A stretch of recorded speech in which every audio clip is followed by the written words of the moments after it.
bread pirate. What's Tears of the Kingdom gonna be like? What's gonna be in it? And will there be more bread? I get asked questions like this all the time, but I've never actually given anybody my full unfettered thoughts on what I think is actually going to be in the sequel. So today, I'm just gonna sit down and I'm gonna tell you all of my spicy takes on what I believe is going to be in the sequel to Tears of the Kingdom. And hopefully, some of this stuff ends up becoming true, and I will look really smart. Or I will be really, really stupid and say a lot of stuff that isn't true, and I'll look like an idiot. Either way, it's a win! So here are my rapid-fire thoughts on what I think is going to be in Tears of the Kingdom. One thing which will be exciting to see how Nintendo deals with it in the sequel is exploration. I highly suspect that in the sequel, we're going to be able to unlock new areas of the world as we progress, whereas in Breath of the Wild, you basically get the entire map accessible to you right after you finish the tutorial. But no.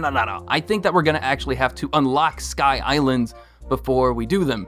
So you gotta actually go to some shrine, do some hocus pocus magic, and then boom, now you can access the islands. This is actually really similar to the way that it was handled in older games, where in order to progress and find more of the world, you needed to do more of the main quest. So this will be relatively similar. I also have a, not really theory, but kind of an observation that in the new game, instead of using sheer cliff faces to prevent the player from going somewhere, they're going to use sheer drops from off of islands to guide the player while they're exploring in the sky world, which is just kind of funny to note that it's the opposite. Whereas in the past, it was a giant cliff that prevented you from moving. Now it's a giant fall off of a ravine or a sky island. The sequel is gonna have a lot of islands. Not this kind of island, but you know, that kind of island in the sky. Assuming that some of the islands are created by ripping up parts of Hyrule, there are going to be some interesting islands that I think are going to be in the sequel. For example, I think it's incredibly likely that we see a house or a stable that's ripped up from the surface and turned into a floating island, and then maybe it still has people on it and we gotta save them.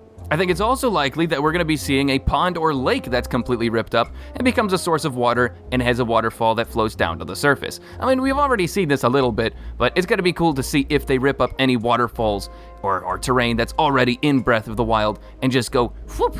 They just swoop them up to the surface. An entire lake. I mean, imagine that. Imagine Lake Hylia. Just whoop, completely ripped up. Boom, gone. It's in the air now. I also have a suspicion that the Sheikah Labs, one of the Sheikah Labs might be thrown into the sky. And then I also think there's going to be a ton of monuments that are ripped up from the ground and put into the sky. Like maybe the statue of Hylia, the Forgotten Temple, or anything else like that in that regard. It also would be funny if the Great Plateau, like the entire Great Plateau, got thrusted into the air. Is that realistic?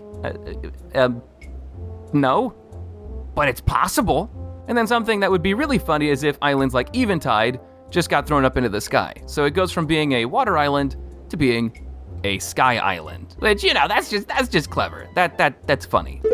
When it comes to side quests, I think Nintendo's gonna have a ballpark with this because they could do a lot of interesting things with the skies. For instance, you could have an NPC that's sucked up into the islands when the chaos of the island's floating emerges, and you have to go up there and save them, or find out if they're safe or not. Another idea for a side quest would be, hey, maybe there is a treasure that is at the top of a river. So you go to this river, you follow the stream to the source, and then you find out the source of this river isn't even on the ground. The source of the river got sucked up in an island, and now there's a waterfall you have to follow all the way up into the sky. And then when you get to the top, there's a treasure there, and I don't know what that treasure is, maybe a dungeon or something, but you get the idea. I need to talk about the Rito, but they're so far away. I can't teleport. Okay, you know what? This place is as good as any to talk about the Rito. We're just gonna do it here. Basically, I think that the Rito in Breath of the Wild are finally going to have their time to shine. In Breath of the Wild, they got kind of ripped off by the fact that there was a giant floating bird. It's somewhere over there, and that giant floating bird prevented them from flying. In this game, not only is that giant bird gone that was preventing them from flying, but now they can go on sky islands. And I think that they're gonna be able to do stuff like make settlements and scavenge for resources and look through old temples that no other Hylian is able to do. So I think the Rito are gonna have a ballpark in the sequel. How about enemies? Let's talk about those guys. Look, that's an enemy right there. Now I have pinned him enough that I am sure I will never lose him on the map. Enemies obviously are going to be in the sequel in some way. The question is, how are they going to work? Are they going to have lots of air flying machines? Are they going to be able to fly now? Are they going to add wings to Bokoblins? That one's a stupid idea, don't do that. But I do think that we're going to see a lot of cool new enemies return from old games, and that old enemies from Breath of the Wild are going to have some sort of... Oh, Link, are you okay? Oh no. Oh, he's just bending his leg. It's not stuck in the rock. That is good. But yeah, I think that we're gonna see a bunch of cool things happen with Bokoblins, Taluses, Lynels, Lizalfos, all those guys, and they're going to be reduxed so that they work better in this new game. And we've already seen this in a few ways. For instance, Bokoblins can make flying platforms.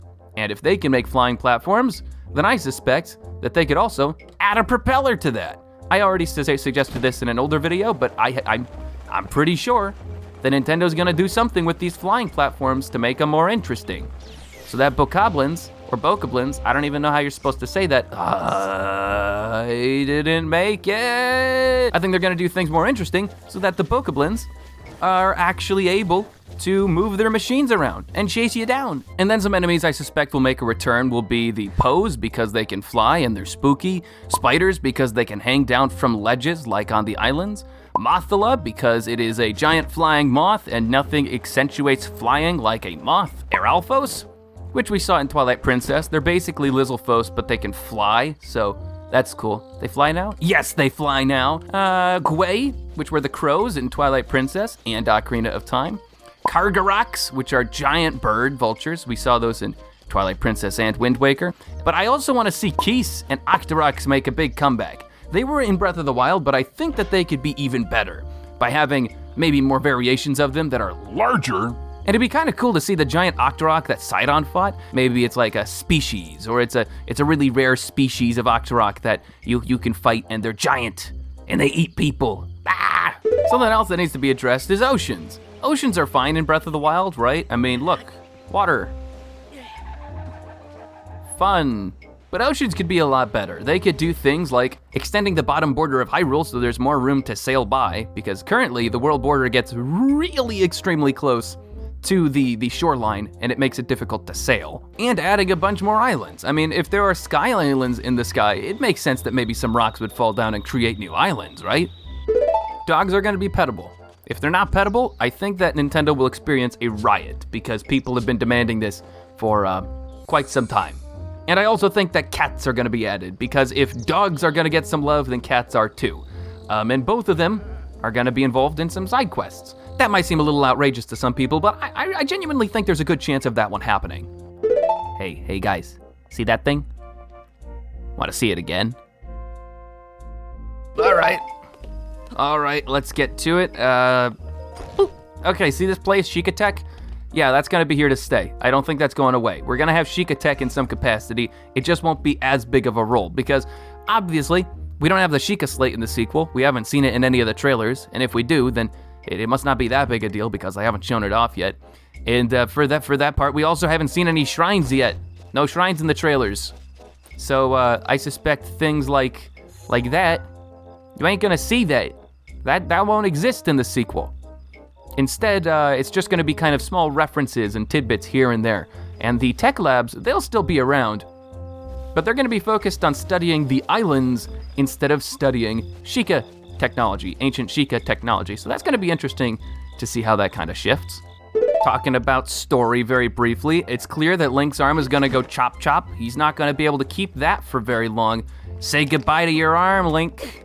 Story is something that's really hard to predict. I don't have much else to say about it. We really won't know until the game comes, but something's gonna happen with the plot, and Link's arm goes bye-bye. Bye-bye. Something else that we gotta talk about is price. It just got leaked, unfortunately, on Nintendo's own website, that the game is gonna be priced at $70. Is that gonna affect sales? Yeah, maybe marginally. I don't think it's gonna be that big of a deal though, because $10 more, I mean, you gotta expect that in this economy. Look at this. Even milk costs more, it's 12 rupees. Ridiculous. And then there's that egg shortage going on. 12 for eggs? I gotta pay the same amount for one egg as I do for a gallon of milk. This is outrageous. Some people are gonna complain. They're gonna be like, wow, capitalism has gone completely unchecked. This is ridiculous. But honestly, the price of games has been at $60 for what, umpteen years? I don't think this is that big of a deal. Also, I'm sorry. I just walked into this person's house and started harassing their family with prices. Let's get out of here. Oh, look, it's a blood moon. Yeah, that's gonna be in the sequel too. Where's that statue? Where'd it go? Where'd it go? There it is. See this statue? See this guy? Yeah, that's gonna be in the sequel too. And then when it comes to cave, I've heard some people have skepticism on caves being a big part of the sequel. I think they're still gonna be a big part of the sequel, but maybe not as big a part as we were anticipating. We've already seen some locations in trailers that look a little bit like they could house a cave or something, or that they could be a cave entrance. And you know, the fact that they showed caves in their very first teaser is a pretty big indicator that there are going to be caves. They just might not be the big focus of the game. They're just gonna be a minor focus, something we could do on the side. So that'll be really exciting because I'm a cave junkie. I love caves. Twilight Princess caves, exquisite. Anyways, that was a lot to take in. Some people might be like, wow, Bread Pirate, you're wrong. You're so bad at theories and speculation, and everything you just said ended up being trash. And you know what? That's okay, because at the end of the day, I thought this video was kind of fun. And talking about speculation and the things and dreams we have for the game is one of my favorite parts about the community. It's something that a lot of people in the community do, not just me, and I like hearing it when other people do it too. So if you have any speculation of your own that you think will be a part of the sequel, let me know. Let me know. I can't respond to every comment, but I can respond to most of them.